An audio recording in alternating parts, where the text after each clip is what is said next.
Hey guys, welcome back to another episode of Faith Over Fear podcast. And for today's episode, it's going to be a good one. We're going to be focusing on tithing and offerings to God, both economically and also spiritually, as humans as we can give to God, right?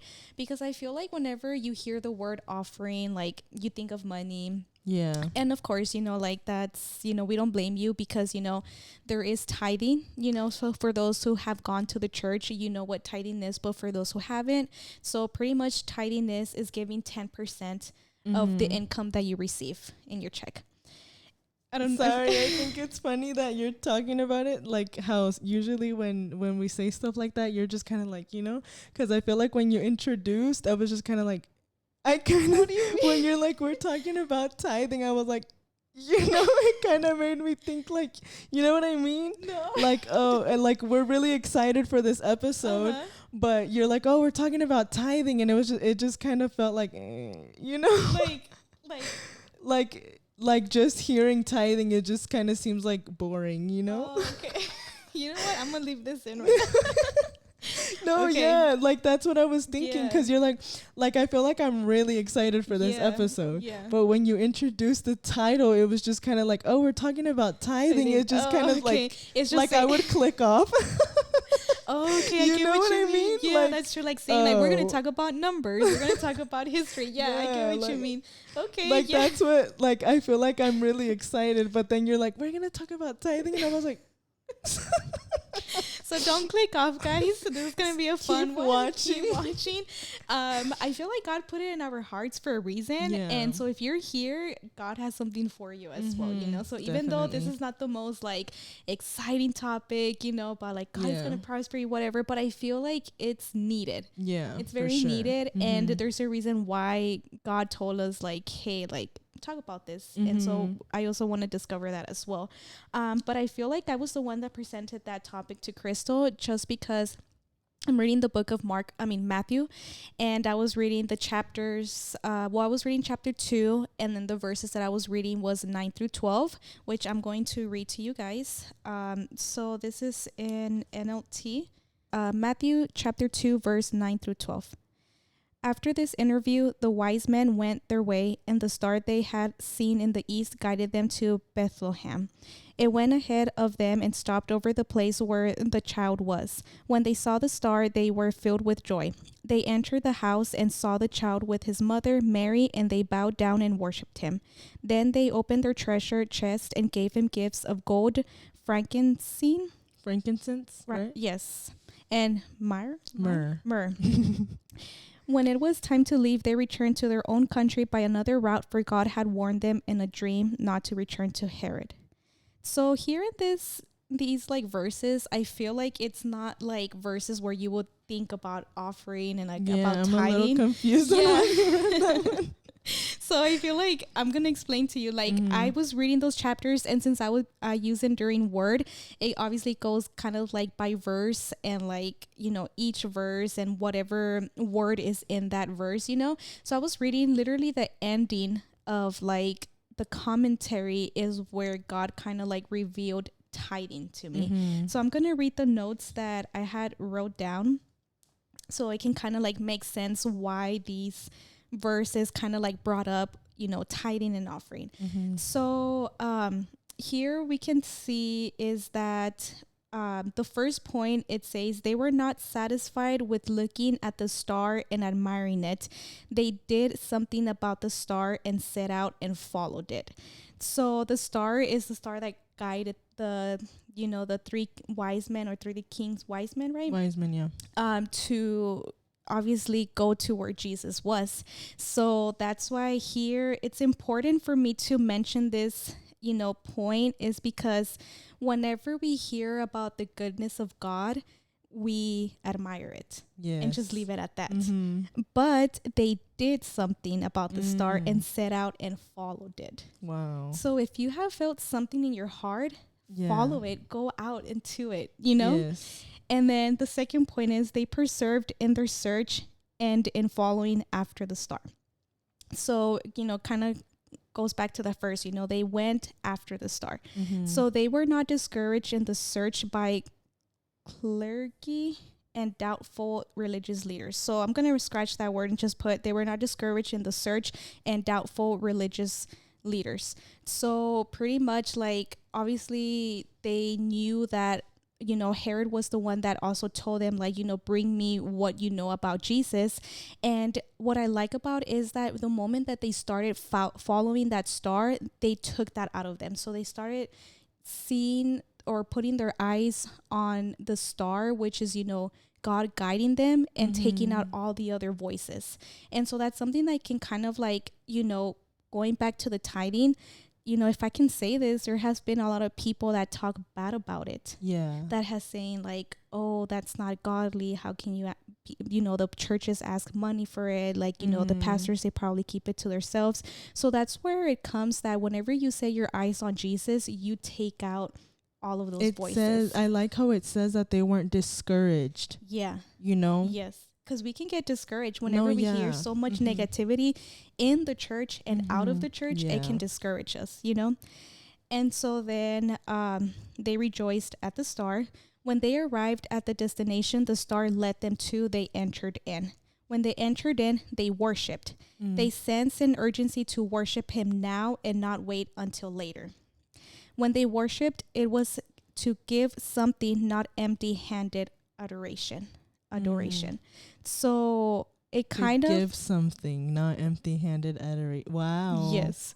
Okay, so here it says we see a wonderful pattern. Those who look for Jesus will see him.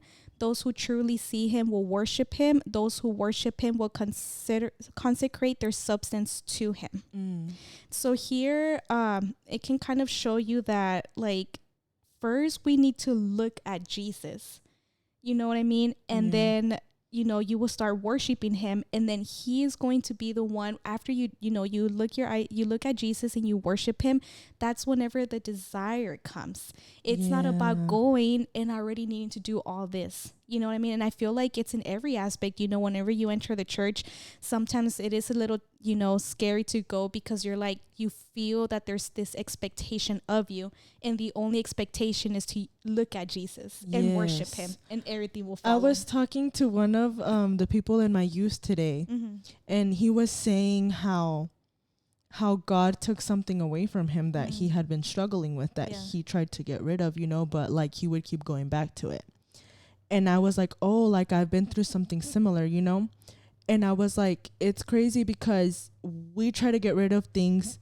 And I was like we try to get rid of, we try to stop doing things, on our own understanding, I guess, But then the moment that you give it to God, like he takes it away for good, because like we try to do things on our own, but then we fail. Yeah. And I was kind of talking to him because he was talking about something that he was going through that was not honoring God, But for me, like it was in my modest journey, So I was kind of telling him about that. And then what you said, they were looking at Jesus.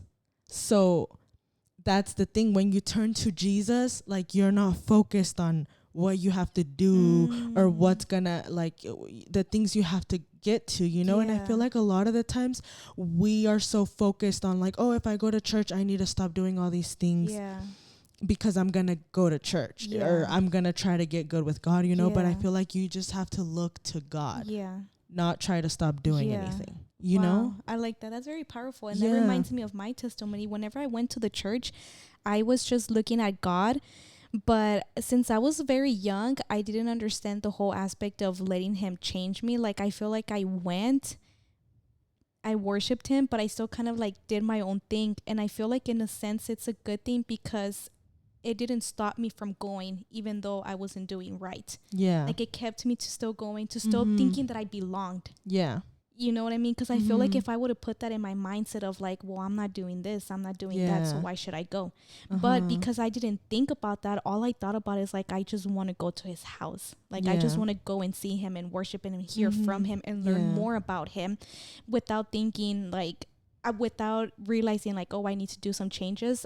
Whenever I finally realized it was in a point where God told me like, you've been here, but now let's have a commitment.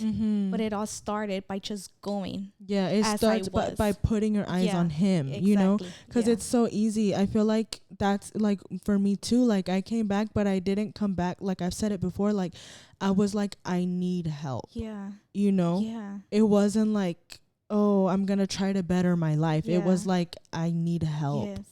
You know, so Wow. you place your eyes on Jesus.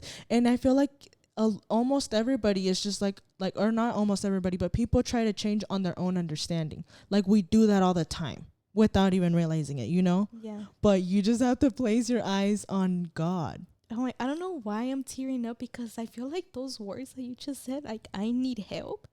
I feel like that is so powerful. Girl, stop crying. I'm sorry, guys. I don't know. It's just, wow. Like, I don't know. It's just very powerful. So you see, this is why, like, tithing is not just like, oh, like money or this. Like, it's like a whole experience. It's a whole, like, letting God take control of everything. You know what I mean? So this is amazing where, like, God is taking this video. Yeah. You know what I mean? But then following kind of like what we're saying, so their worship is also manifested in obedience. They are obedient to the heavenly dream and leave without serving as Herod's informants. Yeah, hopefully that's how you say it correctly. So here, it kind of like what we were just talking about, where it's like whenever you go and you just focus on God, you worship him, and that's whenever God blesses you with obedience. You know, just like whenever God spoke to me, like, okay, like we've been doing this for a while, I want to take you to another level, but now it requires like obedience. So that's whenever God, you know, put that desire into my heart, like, do you want to stay or do you want to go? And I was like, I want to stay. You know, after him like giving me the privilege of feeling him physically, just like everything and just who he is, I was like, I want to stay. Even though I see no one staying, like, I want to stay and I want to know more of you, God. So I feel like that's whenever obedience came, you know, after everything that was mentioned in the previous, you know, points. And then that's so good. Right, so good. And then the next thing is, when Mary worshiped Jesus, she came with a gift, the most expensive. Oh, sorry, this is something different. Actually, okay, so this actually came as a thought. So what I'm about to read next, it was after, because whenever I was studying this, my mom came in and I was telling her about the revelation about, you know, like the king's men, whenever they went to Jesus, they didn't go empty handed. You know, they went with gifts to him, because that's what it was custom back then. Whenever you're going to go to a king, you can't go there empty handed, you know, and their way of doing that was with a heart full of love, but also something physically. You know what I mean? And that physical gift is what helped, you know, Joseph and the family be able to flee to Egypt. So God put that in them to give them a physical gift, because God already knew that they were going to need it to flee to Egypt. So it all kind of goes full circle as to, like, you know, money is used here, but God sees why. You know what I mean? God sees further ahead of us. So whenever you feel that, you know, tug, or you feel that moment of like, I want to give, you know, do it with the humble heart and surrender it. Once you give it, surrender it, and God is going to be the one in control of that situation. I understand that it can be kind of scary, because if you don't have like a closeness to like the leaders and the pastor, you don't know like what's it being used. I feel like, you know, luckily, like in my church, like we have that openness. This is what's being used, this is what's going on. But at the same time, even if you don't know, or maybe you can't know, once you give it to God, like, trust God.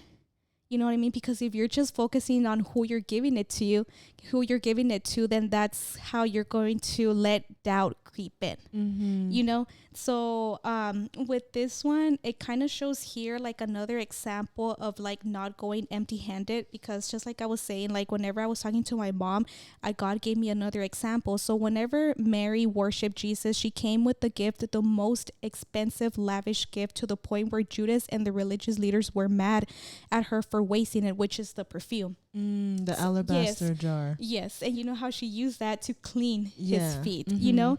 So money, so for her wasting money and on it, just being poured onto Jesus' feet to worship and clean his feet. So that is another example of worshiping with a gift and not empty-handed, and how high it is to go with a gift. So it kind of shows you that, like, even though, yes, like God wants just a sincere heart, and that's already a gift to him, but this is how you know that we also have to put into perspective where it's like, you know, we're here on this earth, and at the same time, like, if you're able to, if God is blessing you with this, then like, why go empty handed to a king? And the reason why, like, I can say this is because I've already talked about this, you know, in previous episodes, but I love giving to my church. Like, I love, like, if I'm able to buy something, if I'm able to put out of my own pocket, it's like a blessing to me. So, like, for example, like, and even to this day, like, just recently, like, I bought outdoor lights, like, and I'm buying, like, I'm gonna remodel the staircase, like, I'm gonna do this, I'm gonna do that, but like, it's just like nobody's asking for it. Like, it's just a way that for me, it's like, this is where I go to worship. Like, I want to take care of the place that I go to worship. You know what I mean? And so that's the way that, like, I see it. So that's why whenever it was brought up to me about, like, you know, giving God the 10%, I was like, oh, you know, that makes sense. You know, just like the pastors always like to explain, like, it's like you give the 1%, and so you, like, everything else is for you. You know what I mean? But it's just kind of like a way for you to tell God, like, I trust you, bless my finances. So hopefully that made sense. No, it does. But I kind of want to, like, give you, like, the space to, like, tell us, like, your experience with I feel like, well, I'm just gonna go ahead and say it. Like, about a year ago, I think a year ago, like, around this time, that's kind of crazy. Why am I crying? About a year ago, I was working, and I don't want to cry. I want to say it good. I was working, and I remember that, like, the job that I had, God literally gave me this job. He, like, dropped it in my lap. And I remember that I started getting a feeling, like, to quit my job. And I ignored it. I did ignore it. I ignored it for a few weeks, maybe. I don't know if it was a month or not. Because I was like, I mean, maybe it's just me, you know, like, I want to quit. Like, don't we all want to quit our job sometimes? But I feel like it was, like deep in there, like, it's time to quit. And I was like, well, what am I going to do? Like, you know, why would I quit my job? And so I started praying about it. Like, if this is from you, like, let me know, you know? And I remember once I was here in church, and I was talking to a girl, and I was still kind of new. Like, I wasn't, not new, but I was like, I wasn't really involved much yet, or I was barely starting to get involved. And I don't remember why the conversation even came up or anything, but she said, and this was after I was already praying about, like, the feeling that I was getting. She said, sometimes you just have to quit your job to do what God is calling you to do. And when she said that, I was like, why did she say that? You know? Like, I was like, why did she say that? I mean, I didn't say anything. I was like, yeah, you know, yeah. And I kind of took that in, and I was like, whatever, you know, because I was still ignoring God. Well, not ignoring him, but I was like, well, that's not confirmation enough. Like, I kept praying about it, because I'm like, I don't just want to quit my job. Like, what am I going to do? You know? And then I went to a youth service in Grand Prairie, and I think their assessors were talking. They were talking in the mic, and he said, like, we had to leave, like, where we lived and our family. I think it was our family. And he's like, because God was leading us somewhere else. He's like, we had to quit our jobs. And he's like, sometimes you have to quit your job to do what God is calling you to do. He said something along those lines. And I was like, what the heck? You know, I was like, what? I was like, why would he say that? Yeah. But I was like, whatever, you know? And then the altar call comes around. Yeah. The altar call comes around. And this was already in my mind. And I feel like in this process, I feel like I was building my relationship with God. So I would question a lot because I wanted to be sure. I mean, I still do. Like when something is from God, I want to be 100% sure, you know? So I went to the altar and it was just heavy in my heart. And I was like, what do I do? Like, I was just like, what do I do? I was like, do I quit my job or not? You know? And I kind of asked it, and then I was just sitting there, and then I just repeated the question over and over. I was like, do I quit my job? Yes or no? And I kept, I asked him, like, it was just me asking the question over and over and over and over again, that altar call. And then the moment that I stopped asking the question, like the exact moment that I stopped talking, I was like, yes or no, for like the 50th time, they were singing a song and they literally said yes. They said yes, you know? And after all those 3 experiences and other things, you know, but I feel like those were the 3 experiences. I was like, okay, you know? And then I was like, well, how am I going to quit? Like, what am I going to tell him, you know? And what is my mom going to say? You know, what am I going to do? So I was just kind of like, I remember that because I worked at a paint shop. And I remember that I was like thinking like, I'm going to do it. I'm going to be obedient, you know? And I was like thinking, I was trying to worry, but then I'm like, well, God's not asking me to do this for no reason, you know? So then I was like, well, I'm going to believe in him.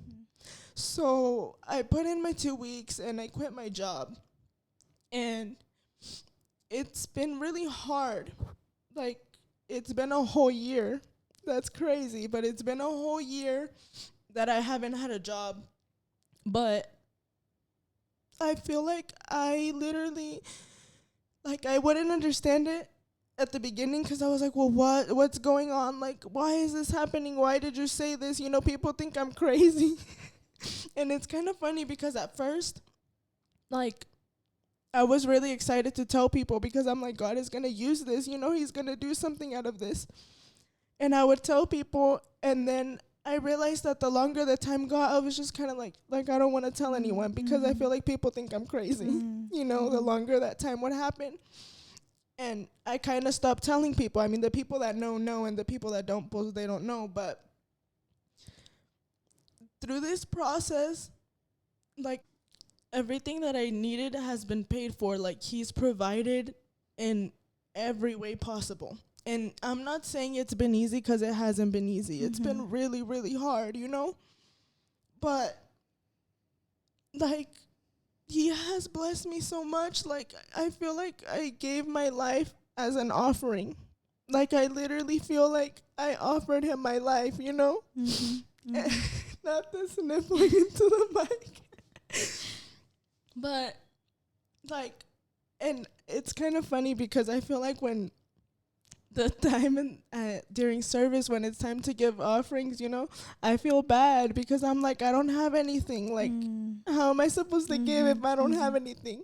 And there's this song that says like all I have is the song to give, you know? And it's kind of funny because like I'm in the praise team and he's given me a ministry like I don't know why I keep crying. He gave me like a ministry in music, so I feel like I literally just have a song to sing. Like that's my offering, you know? But like he's like, yes, I sacrificed my life, you know? But he's blessed me so much, like I've grown so much and it's been worth it, you know? And I don't know what's going to happen from here, but it's crazy because today when I was driving to church, I literally prayed to God and I was like, I don't know if I'm supposed to share this testimony yet. I was like, I don't know if it, like, I was just kind of thinking. But it's crazy because before I prayed that prayer, I prayed to God and I was like, I feel like it's time. But I didn't even know what I was talking about. I just said, I feel like it's time, you know? And then I went to pray the other prayer, because I was thinking, like, maybe it's time to share because I knew what we were going to film about. Yeah. And I was like, maybe it's time to share that testimony. But then I was like, should I or should I not? And then the prayer before came into my mind where I was like, I feel like it's time. And I was like, whoa. You know, I was like, is it time? Yeah. And then earlier today, I was telling you, I clicked on our last video. I clicked on it, and it started playing on a part where it was like sometimes we have faith, but then we question it. We're like, was that you or was that me? Because I was like, well, I mean, is it time to share the testimony or not? I was like, was that you or was that just my brain, you know? And then earlier this morning, I heard that clip because I clicked on it, and then I got off of it, and I was like, wow, like it's time. It's time to share, you know?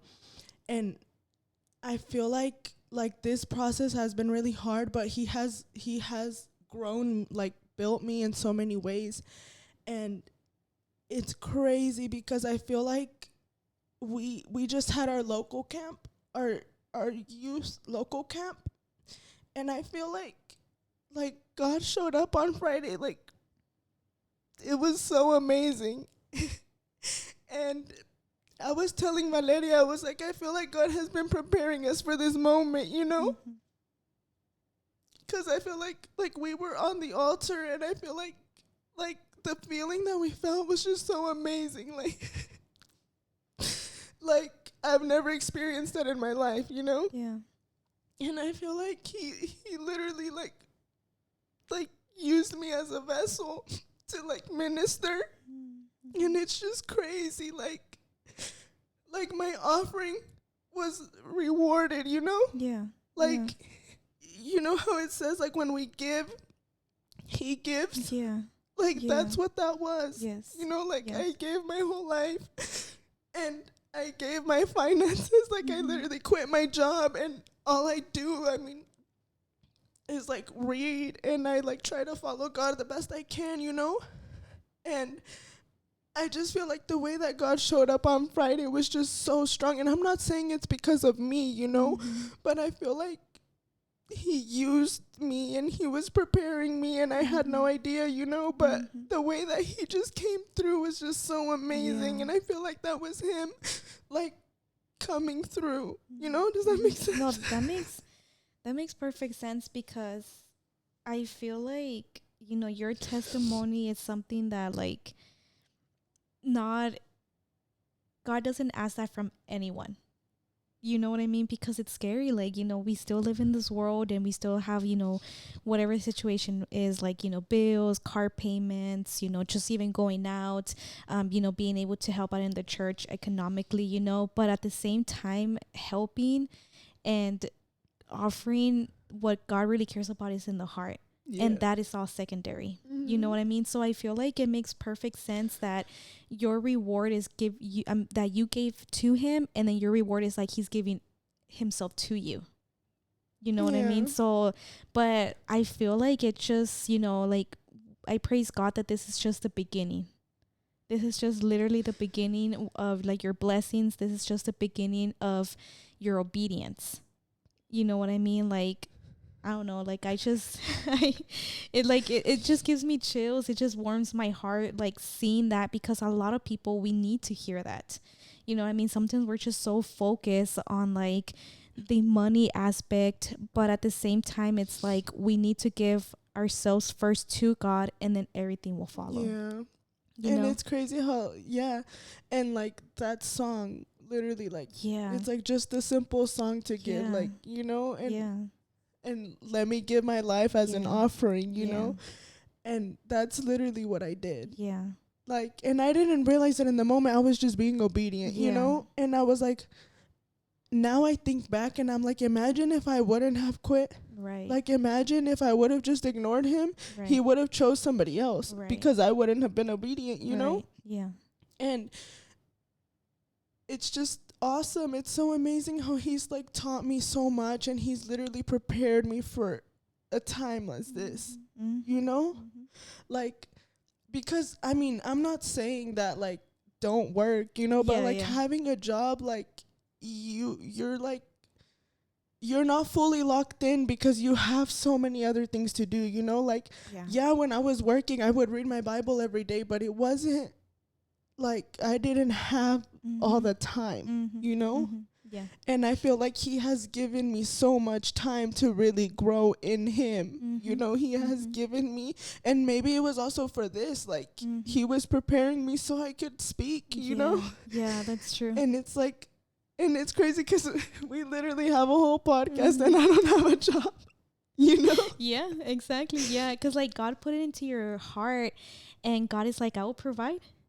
And he sure has, because like if we're being honest, like I'm also someone that's not like abundantly, but God provides. Like I'm super blessed what I've been able to input to this podcast, and I'm super blessed what Crystal has been able to input in this podcast.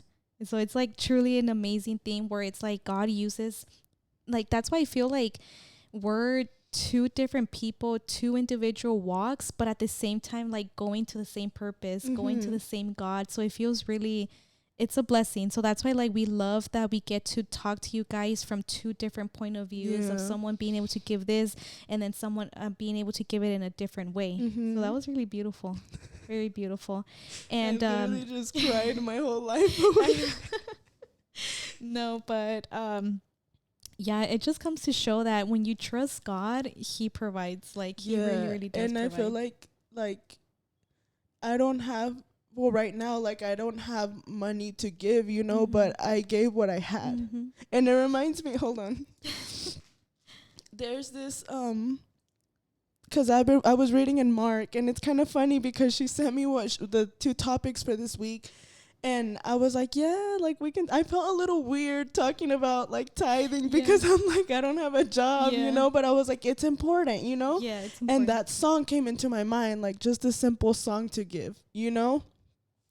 And I was like, that's all I have to give. And that's all I've been giving, you know, like I gave myself because I don't have anything else to give. And so she sent me the topics. And so I kind of had that in my mind. And you know how you were reading in Matthew? Well, I was reading in Mark. And I was also an enduring word, which I kind of told you that I don't feel like I would use it, but I've been using enduring word. And it's helped a lot. Yeah. So y'all should use enduring word. But I read about the woman who gave, like everyone was giving, and she gave 2 mites. And it was like the rich people were giving, like they were giving a lot, you know, because they had to give. And it says Jesus noticed a long line of rich people who put in a lot of money, perhaps making some kind of display to call attention to their gifts. The one poor widow was different and offered 2 mites.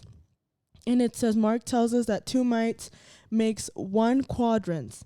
Matthew Pohl says that we can calculate the value of a mite based on the value of a denarius, which was the going rate of one's daily labor for a working man. According to people's calculations, a denarius equals 6 mias. 1 mia equals 2 pondians. 1 pondian equals 2 Isarians. 1 Isarian equals 8 mites. When you figure it all out, 2 mites are 1% of a denarius. A mite was pretty small, perhaps our equivalent of putting $1 in the collection plate. So she gave 2 mites. And it says Jesus noticed, wait, I already read that, hold on. It says Jesus looks at us when we give, and he notices how we give. As Jesus looks, he is more interested in how we give than in how much we give. In seeing how the people gave, Jesus wasn't studying technique. He looked more at motive and heart. So he saw the line of people, and he also says that she's the one that gave more. It says, assuredly, it's in Mark, I think 43 through 44. It says, assuredly, I say to you that this poor widow has put in more than all of those who have given to the treasury, for they all put in out of their abundance, but she out of her poverty put in all that she had, her whole livelihood. And then it says, this poor widow has put in more than all those who have given. And Jesus did not say that she put in more than any one of them. He said that she put in more than all of them put together. And then it says, they all put in out of their abundance, but she out of her poverty put in all that she had. This explains how Jesus, did I already read this? This explains how Jesus could say that the widow put in more than all. it was because the others gave out of their abundance, but she gave sacrificially. Yeah. You know, like she sacrificed. And I feel like that's what it's about. Like, what does it cost you?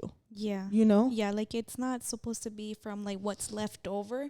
It's supposed to be kind of like what kind of causes you like a sacrifice to give, you know? Yeah, and I feel like all these people were probably like, oh, like I gave this much, you know? Well, not even like that. They just gave what they had to give, you know, or maybe a little bit more. But he noticed the one that gave all that she had, you know? And I feel like, I don't know, like that says a whole statement in itself, you know, like, hold on, let me keep reading. It says, Jesus' principle here shows that before God, the spirit of giving determines the value of the gift more than the amount. God doesn't want grudgingly given money or guilt money. God loves the cheerful giver. The widow's gift and Jesus' comment on it also shows us that the value of a gift is determined by what it costs the giver. This is what made the widow's gift so valuable. David refused to give God which cost me nothing. That which cost me nothing. Jesus' principle here shows us that God does not need our money. If God needed our money, then how much we give would be more important than our heart in giving. Instead, it's our privilege to give to him. We need to give because it is good for us, not because it is good for God. Yes. Yeah.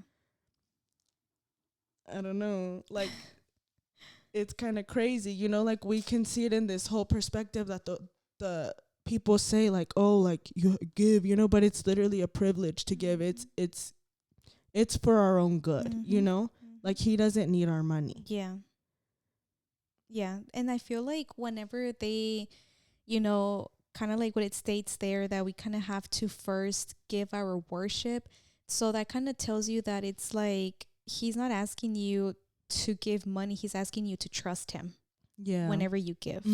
So whenever you give, you have to have that trust that he's going to bless you. So that's why like whenever he asks for the tithing, it's kind of like the only thing that God is asking, like, oh, you know, kind of like test me. And you will see, like, you know, that's the only way that God asks of us in that aspect. And so whenever you do it with a believing heart and a humble heart, he will bless your finances. Yeah. You know what I mean? And so sometimes like many people, they're like, no, like I don't want to give 10% because I have this payment, I have that payment. But that's whenever God comes in, he's like, test me. You don't trust that I can bless you. You don't trust that I can provide, because he is the provider. He is literally the owner of it all. And it's only 10% of the check. Everything else you get to keep. And you know what I mean? Yeah. And I feel like if you look at it in my testimony, like, I gave my life, you know, and I feel like he like, you just had to be there. The way that he showed up, like, it was just so amazing, you know, like he rewarded my obedience, you know. I don't know why I feel like it's just insane, you know. And it's like a perfect example, like when you give, like he's gonna reward. And in my case, it was spiritually, because I gave my life, you know. Yeah. Like, yeah. And there is benefits to it. So kind of like, I don't think I spoke about this, but there was a time where I also quit my job because I wanted to go live with my dad and go back to school, because I wasn't seeing him so often. So, and I wasn't seeing my little brother so often. So I was like, hey, you know, like my dad was able to take care of me, you know, financially. And, you know, I was able to go back to school. But I feel like it wasn't God's will, though. Like I wasn't doing this because God told me to do that. I did it because of some circumstances, and I thought it was the best thing for me to do for my family. But I didn't, you know, give it to God. So I feel like, but the beauty of it, and the reason why I still want to talk about this, is because whenever there is a moment that you do something and God isn't part of it, he's like, okay, this isn't me, but I'm still going to turn it around and do something good with it. And so kind of like how you said that, you know, whenever you quit your job and whenever you are working, like it consumes a huge chunk of your day. Like for me, I'm someone that has a 9-to-5 job and Monday through Friday. And then like, it's a little consuming because like right after work, I have to go right after, you know, to church, you know what I mean? And then I'm someone that everybody knows who knows me. I love to sleep super early because I have to wake up super early. Like 9, I'm already in bed, you know? And so I feel like because of that, there has been moments that causes me to be like, I will read the Bible tomorrow. I'm being honest. I will read the Bible tomorrow because I need to go to sleep. Or I will pray like less. I won't do my 30 minutes and I will just do 20-10 because I need to go to sleep. Why? Because like a job literally consumes you. And but going back to me not working, that was the opposite. Like now I had all the time of the world, and that is what actually I guess you can say elevated my ministry. You know, I was able to finally get closer to my pastors, to the leaders, and I was able to form a relationship with them now. Yeah. And that caused me to be able to help out on Tuesdays, on Thursdays, on Wednesdays. I was able to be there an hour earlier on Sundays, an hour earlier for Wednesdays. I was able to do so much things. So that's what I love, that even though it wasn't God's will for me to do that, he turned it around and made it for good. That's what helped me and elevated to where I am now. Yeah. Because imagine if I worked, I would have not had formed a relationship with my pastors or with the leaders. I wouldn't had been, you know, probably that prophecy wouldn't even been told to me, because if I didn't went to that Bible study, then I would have never heard that prophecy over my life. You know what I mean? So it kind of like, it's like a full circle. So just like, you know, me and Crystal, we're not saying like, yeah, quit your job. No. Do it. You know, do what God asks you to do. Yeah. That's what we're saying. Be obedient. Yeah. And I feel like it's so easy for me to say, read your Bible every day, you know, because I have so much time, you know. But like when you were talking, like sometimes it gets hard, you know. But like I've done it. Like I've done the reading the Bible and being on top of it, being determined, and it works, you know. Yeah. Yeah. Like that's why I say it, like, and I know it can get hard, but it just takes determining yourself, you know, like locking in with God and being like I'm gonna make the sacrifice to seek you today. I'm gonna make the sacrifice to read my word, even though I've been busy, you know. Like, yeah, it's easy for me to say, you know, because I have so much time, but like it really does make a difference, you know. It does make a difference. So whenever I push aside everything else and like just focus on God, it's a true blessing. Like, yeah, do I get tired? Yes, because, you know, I'm still human. Like, just like I said, right after work, I have to go to church. And then, you know, if I sleep late, then I feel tired, you know. Yeah, you know, whenever I make that sacrifice, like the reward is just abundantly, because now it's sacrificial. Like now I don't have the time of the world. So God sees that and he blesses me. And that's what I love, that I always put a God first and then my job, you know. And so my finances go to God, you know. And so that's why, like, for me, like, it's a blessing. Just like I said, like, I don't have the most high paying job, but being able to put that seed, you know, financially to the podcast, to my church, is like truly just a blessing, you know. And I still ask God to help me to still be able to administrate it even better, to, you know, to be able to, if I grow, is because I want to be a blessing for others, but obviously, like, if that's God's will. But I always like to have big dreams. I always like to have big goals, because my aspect is being able to be a blessing to my family and to my church. Like, I always have that aspect, you know, for my church, for my pastors, because if I'm good, I want to see them good. And of course, you know, God wants us to enjoy a holistic, you know, salvation. You know, we're still in this world, and he still wants us to, you know, to prosper. He still wants us to be able to be good, you know, economically, because we are still in this world, you know. But, you know, he's also mainly asking you to trust him, you know, just trust him. You know, and obviously, like, you know, read your Bible about tithing, you know, ask God to reveal something to you about tithing, because I feel like everything is very individual. You know, I feel like we can all help each other, but just like God asked something from Crystal, he didn't ask it from me. And just like God has been asking something from me, he hasn't been asking it to Crystal. So that's what we ask, you know, and encourage you, like, ask God, what are you asking from me in this aspect, you know, when it comes to tithing and offering and all that. And God will reveal it to you. God will answer those questions, you know, because there is an importance to that, because it's a way of worshiping him. It's a way of honoring who he is, you know, and just giving that surrender and giving that trust to him. And then also, like, don't focus so much on who you're giving it to, you know. Like, obviously, yes, you see the organization you're giving it to, like the church and the pastor and all that. But whenever the whenever the wise man gave the gift, they gave it to Jesus, but the person that had to receive it was Mary, because Jesus was a baby. So they had to hope. So they gave it to Jesus and they left it at that. They didn't go leaving saying, like, Mary better use it correctly. Mary better use it for Jesus. They didn't go. They just gave it. Yeah. And that's it. They were obedient to what God wanted, just to give it give it to them and not worrying what that money's going to do. You know what I mean? And so that should be the same way with us. Like whenever you give, don't be like, oh, they better not use it for themselves. Like, no, like you're giving it to Jesus, but because he can't physically receive it, we're giving it to the person that, you know, God is using in that aspect, and which is the church and which is the pastor.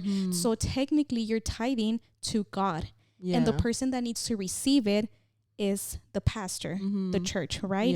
And so, you know, in kind of like the same way, whenever Jesus, he couldn't receive it as a baby, and right now he can't receive it as a spirit. So he uses people, he used Mary, and right now he's using the pastor to be able to receive that and use, and we just have to, you know, hope for the best, because obviously I'm not going to say every organization is perfect, but once you just give it, let it go. That's for God. And I like how you keep saying trust God, you know, because back to my, like, I feel like I had to trust God, you know, like, and it's important, like trust God, you know. And you also said that giving, like offering and tithing, is a form of worship. It is, you know, like it says God loves a cheerful giver, you know, like it is worship. It's part of worship, you know. Worship. Never go empty handed to the presence of a king. You know, so whether it is a heart full of love or an offering, a physical offering, and God sees that and God blesses that. And so that's what we encourage you, you know, like if you have any questions, we're here to help you out. We're here to, you know, go deeper. If you would like to ask any questions or leave any comments down below, because it is something that I really wanted to focus on, because the way that God revealed it to me, I was like, wow, like it's so true. Like, you know, it's not, sometimes even though you're in the church, you know, it's always good to like asking God, like yourself personally. They're just there to kind of like help you and equip you, but then it's up to us to like truly know what it means by communication with God, reading our Bible and fasting, having that relationship, you know, and I feel like trusting God can be hard. Especially like in tithing, you know, or like because you don't physically see yourself giving it to Jesus, you see giving it to the church or to the pastor or whatever, you know, but just see it as in like whenever the wise men gave it to Jesus, Mary was the one who had to receive it, and they just had to hope that they used it, that Mary and Joseph used it for the ministry to, you know, for Jesus, you know. And so the same way here, you know, like Jesus, God can't physically receive your money, so he uses people to receive it for him, and then we just have to hope that it is used for good. And I feel like también, like me, like I had to trust God on his, like what he said, you know, like I had no idea how I was gonna do it, and I feel like at times I'm still like, and I had no idea what he was gonna do. You know, like I didn't know what the purpose was. I was like, what's the reason? You know, I didn't know that he was gonna open my eyes in the way that he has, like the stuff he's revealed to me, the stuff that, like the wisdom he's given me, you know, like, and it's all for his kingdom. It's all for his glory, you know, like he's molded me, he's transformed me, he's gave me this time, but I had no idea when I was quitting my job. Like I didn't know what was coming. I didn't know the purpose, and I didn't know how I was going to pay my bills. I didn't know how I was going to, well, not eat, you know what I mean? But like how I was going to eat, you know, I didn't know how anything was going to work out. But I'm like, if this is what God is saying, like, you know, like the level of faith, you know, like I don't even know how I did it. And this is another example of faith over fear. Literally faith over fear, because that's scary, you know, like I feel like I'm still scared, like, you know, but I feel like the way that he has shown up financially for me, like there was a time where literally Valeria got a check in the mail for $7,000. Like what? $7,000 like at a random time. She just, praise God. Right? Yeah, that's awesome. And you see, like, God literally comes through. And it was like stuff like that. Like, he's literally just, like, he asked me for a reason. And I feel like, trust God. Like, it's hard, but he's God. He's literally, and he's not crazy. Like, he's not going to tell, like, I may look a little crazy because I quit my job because God told me to, you know. When I told my mom, I feel like she understands, but then when things get hard and she needs a little bit of help, she's like, when are you going to get a job, you know? And I'm like, soon, you know, because I'm like, you know, but I feel like I do sound a little crazy, like, if you think about it. And I feel like if I mean, I only know because I know what I'm living, you know, but I feel like if I were y'all, I would be like, she's a little crazy. Like, who quits their job, you know, because God told them to. Like, that sounds kind of crazy, you know, but that's faith. Yes. The episode before. I know, right? That's faith, you know, like, he's God. Like, he didn't tell me for no reason, you know, and I feel like I see it now. Like, I'm able to help people, and it's a blessing, you know, and it's just amazing. Like, praise God. Yes, praise God, literally. No, yeah. So I don't know if you have anything else to add to that, but I think today, like, this was just kind of like proof of why we needed to talk about it. I think it's such an awesome. So now you see, it's also crazy. Sorry, it's also crazy how, like, in the morning I was like, it's time. Yeah. You know, like, time for what? I just said it. I was praying and I was like, I feel like it's time, but I didn't know what I was talking about. Yeah. And now you know. Now you know. But just like I mentioned, if you have any further questions, you can always contact us directly. We do have Instagram. We do have TikTok. And for audio only listeners, we do have Spotify and Apple Podcast. Also, you know, subscribe to this channel, leave any comments down below, like this video, share this video. Thank you so much for the support that you guys have given us. And we are here, you know, to pray for you. So if you have any prayer requests, just like I mentioned, you can always contact us in any of the forms that I have mentioned previously. But I think this is it. So thank you so much for watching, and until next episode. Bye guys.